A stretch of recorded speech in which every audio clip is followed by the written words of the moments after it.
Welcome to Sail Away with Shell. In today's episode, I try to beat the heavy weather that's arriving this weekend in order to tackle the Teak once again aboard SV Nomas. This project seems like it's never going to end, but little by little, a little becomes a lot. I also have some news about my SV Sunflower.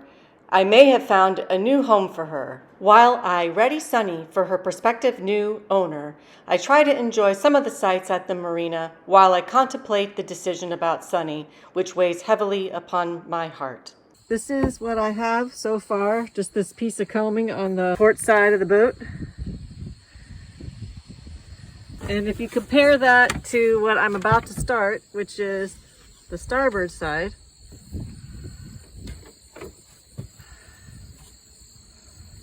looking pretty gnarly, right? With all this curls and peeling. And so let's see what this looks like. I invested in this little hand sander to help expedite the job a bit more quickly. It seemed to do a pretty decent job in my opinion, although I wish I was more adept at using a power sander. Let's take a look and see what I've got so far here. I used 80 grit and then followed up with 120 grit to achieve what you see here. I think it could stand a bit more sandy to even out the color a bit more, but overall, I am so happy with how it looks compared to what it was before. And I'm wrapping up towards the end of day 4 on the Teak, and I'm making progress slowly but surely. I'm just now starting the starboard side of the companionway, and I did a little bit on the handrail or grab rail. You can see I did the port side. I only did the top so far on that one though. I gotta still get it in the sides. The light has come on again on the barn, so it's gonna get a little bit too dark, I think, to be up here. I'd say it's quitting time. I've just arrived to the lake and I'm here to check on Sunny. We haven't been down in the last 2 weeks, and so I just want to make sure she's all good to go. We are having a visitor this coming week. There's someone who's interested in taking a look at her and may become her new owner. I don't know that it's going to work out anyway, but if it does, I feel that this gentleman that I've been working with is going to continue to love Sunny as I've loved her and give him a lot of joy in his life as she has given to me.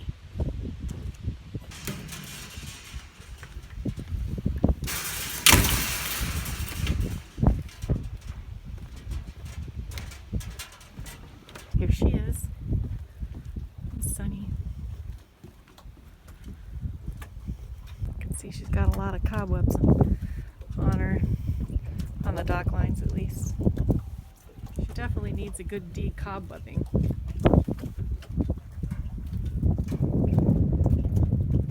Ooh, you can see her water line is looking a little grungy, icky. That's going to need to be scrubbed. Time to work on the dock lines and get the boat closer to the dock so I can board. So this that you see here is what you call the daisy chain, a way of dressing your dock lines. I like to do this, so then you can just take this out, although you don't even usually do that, and then you can just pull on that dock line, and relatively easy, this will undress itself. It all comes out like that. But you can see some people sometimes dress their dock lines by doing the coil like that. But one of the things that I learned up in my sailing school is that when you do them like that, where you dress the lines this way, you can see they're sitting flat on the dock, and because of that, when it rains, they can just stay wet and damp, and they can get mildewy, and that's not good for the lines. So to do the daisy chain is a better solution to keep the line off the dock and allow air to get into it. I've got my dock lines a little bit more closer in here on the windward side of the boat. I'm gonna go ahead and board, stepping on. I've just opened the hatches And I'm gonna go ahead and stow some things down below here. Actually, before I do that, I want to take a look inside the boat. I've got her pretty well organized in here. I think what I'm gonna do is just try to vacuum up the floor a little bit. There's a little bit of dirt. We bought this portable battery operated vacuum cleaner. Let's give it a shot. Working my way around the boat, I vacuumed out each quarter berth area. This one has sails in it now, but I had got all that vacuumed out. Put the sails back in, the storm sail and lapper jib. I'm gonna go ahead and vacuum out on this area as well. So I don't think I told you this before about the Legacy, but my boat has the electrical system. This doesn't come standard. You have to order that separately. And then I don't know if people were wondering where the battery compartment is in the Legacy. Just wanted to show that to you. It goes right in here. And the electrical system right there, the little panel where it feeds to. And then of course for the battery right here. I don't have the battery in the boat right now. We don't do any nighttime sailing where we would need to run our running lights and or use the cabin light. Note that there is no automatic bilge pump switch on this panel. That's because there is no bilge. This is something that I learned from Com-Pac directly when I initially purchased my boat, when I had inquired about how I would pump the bilge. I was simply told there is no bilge. What I will tell people who have Legacies is that this is a really tight fit. So you want to make sure that you have some sort of a handle on the battery so you can lift it in and out easily, because it's, even though it's a small battery, it is super duper heavy. Try to get a battery that has a handle. If it doesn't, you can buy little handles that you can add to the battery so that you can lift it in and out of that compartment. And that piece just fits back on.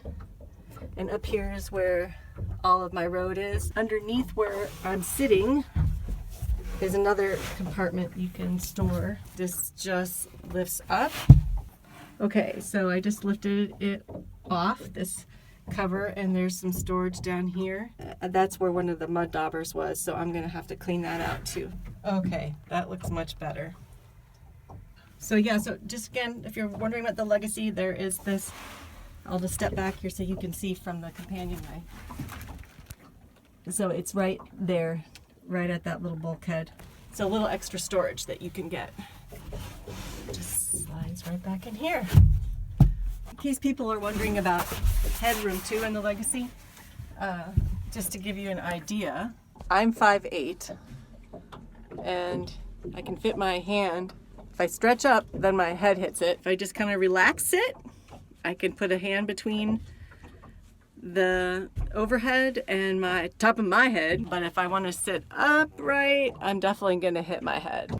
The next task is to clean the boat, and I'm going to use this Starbright product. I got my microfiber cloth, and this, just as far as boat products go, this is a Better Boat product. This deck brush is nice and soft. It's got like a retractable or telescoping handle. I wish I was out on the water sailing. Even though I wasn't able to get out in the water for a sail, it was a real treat to see this Nonsuch 30 come sailing into the harbor.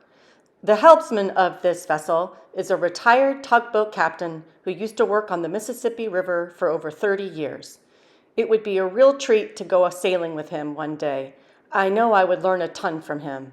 As Sunny was in pretty ship-shape condition to start with, it didn't take me more than a couple hours to get her all cleaned up and pretty for her prospective new owner. I'm not sure what's going to shake out with all of this, but I can tell you that it's a pretty big decision for me.